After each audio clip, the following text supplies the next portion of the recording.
The condensation on the sterling silver tea service is a map of cold, precise circles.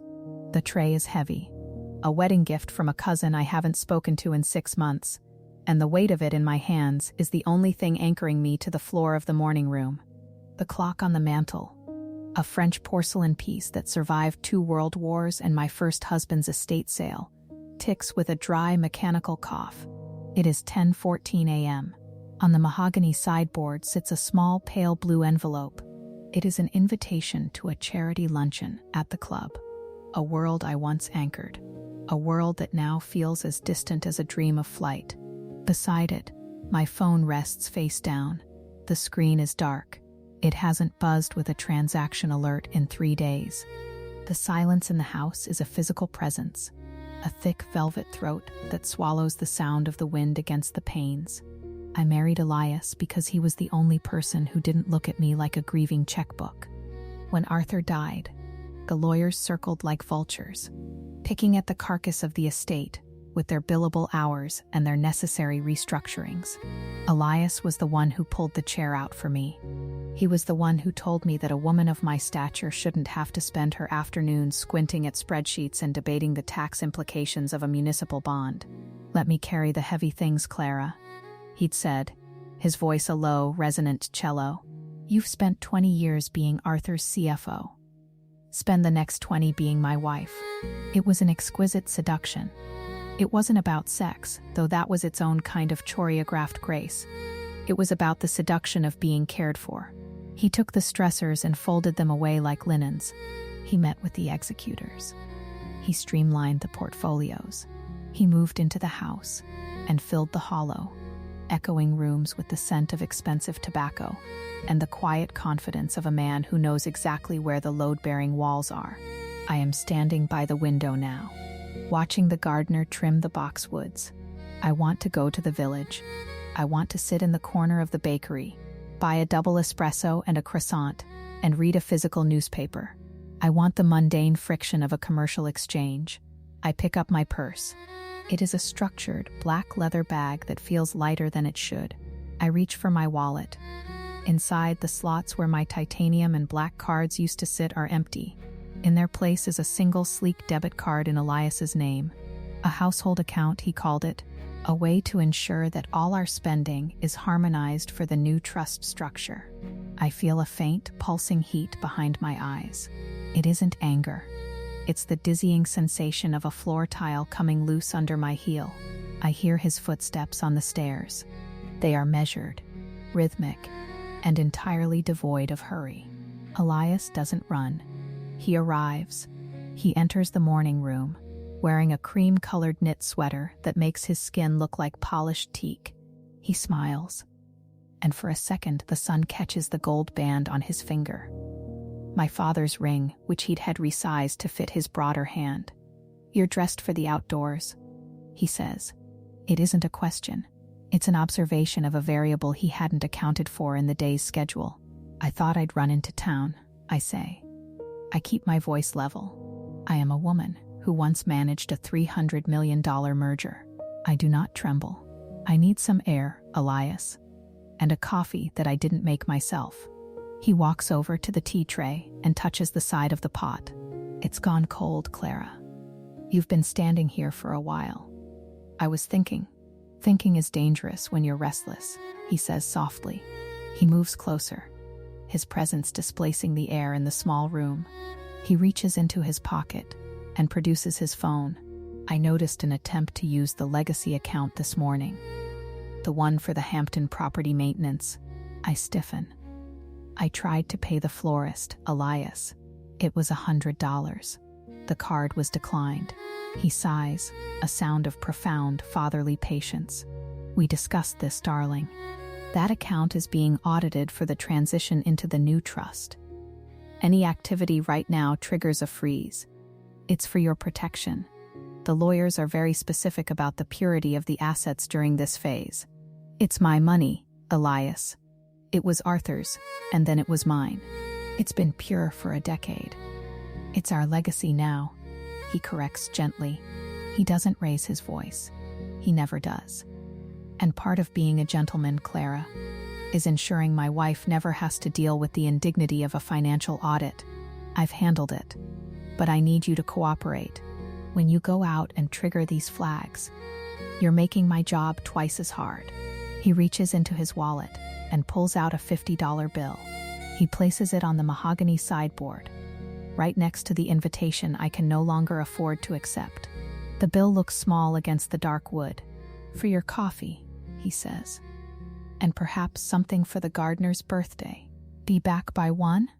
I've asked the caterers to drop off those samples for the gala. I need your eye for the presentation." The exit mirage appears then. It is a sudden, sharp clarity. I could take the $50, walk to the garage, get into my car, and drive. I could drive until the gas runs out. I could call my brother. I could call the lawyers Elias replaced. I could reclaim the stress he so graciously took from me. I look at the $50 bill. I look at his hand resting casually on the back of my chair.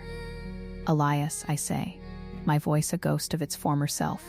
"I want my login credentials for the primary portal. I want to see the balances." The smile doesn't leave his face, but his eyes turn to glass. "Clara, we've had such a peaceful month. Why would you want to go back into the trenches? You told me you were drowning. I pulled you out. Do you really want to go back under the water? I want to know where the floor is." "I am the floor," he says. It isn't a boast. It's a statement of structural fact. I've spent the last 80 days untangling the mess Arthur left behind. If you step back into it now, you'll see things that will break your heart.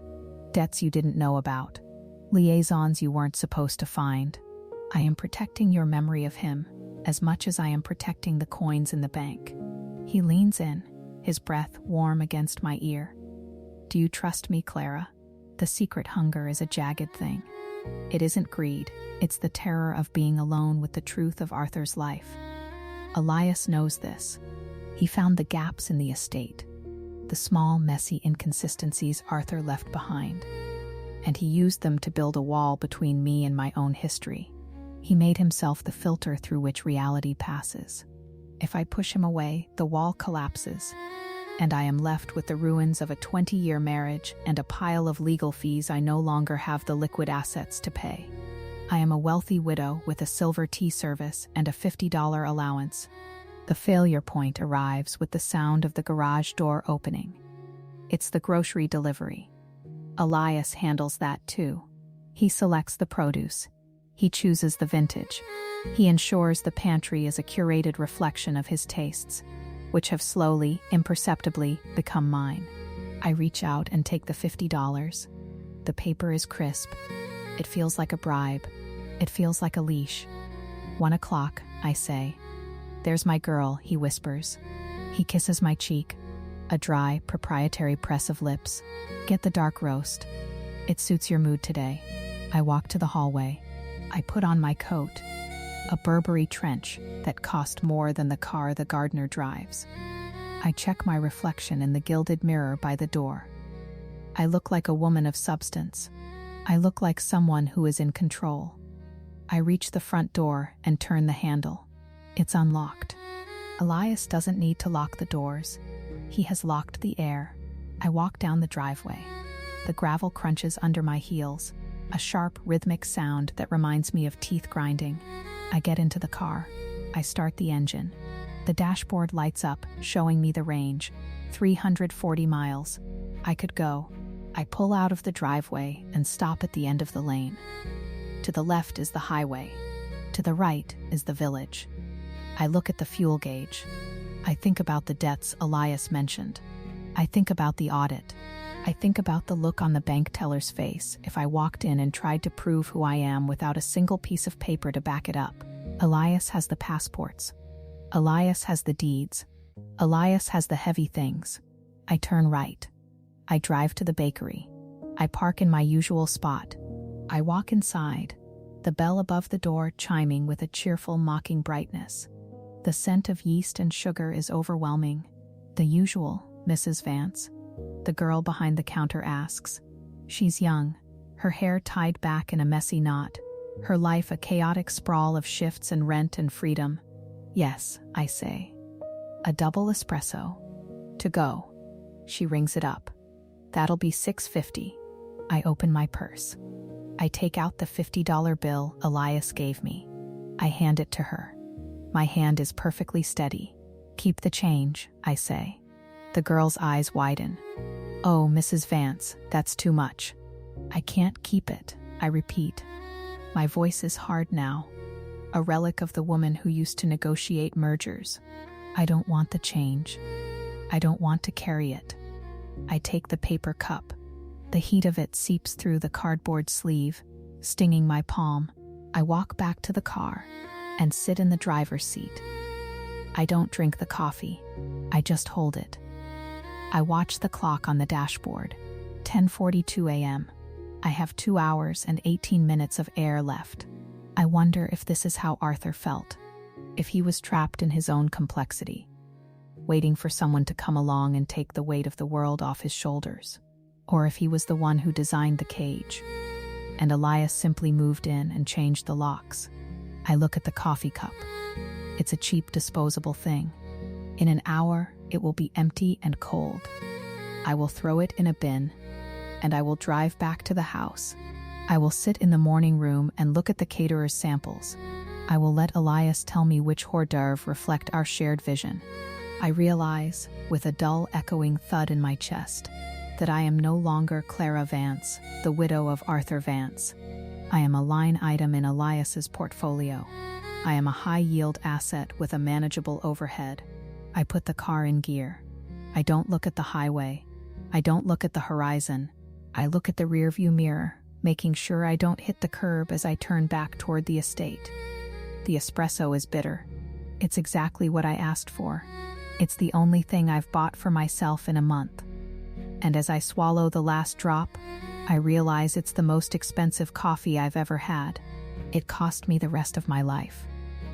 I pull into the driveway. The gates swing open automatically. They recognize the car. They recognize the owner. Elias is standing on the porch, checking his watch. He looks up and smiles. He waves, a graceful sweeping motion of his arm. I park the car. I check my makeup in the mirror.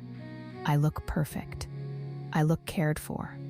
I step out of the car and walk toward him, the heavy gold chain of my inheritance clinking invisibly around my neck. "How was the coffee, darling?" he asks, taking my hand and leading me inside. "It was perfect, Elias," I say. "It was exactly what I deserved." The door closes. The deadbolt doesn't make a sound. It doesn't have to.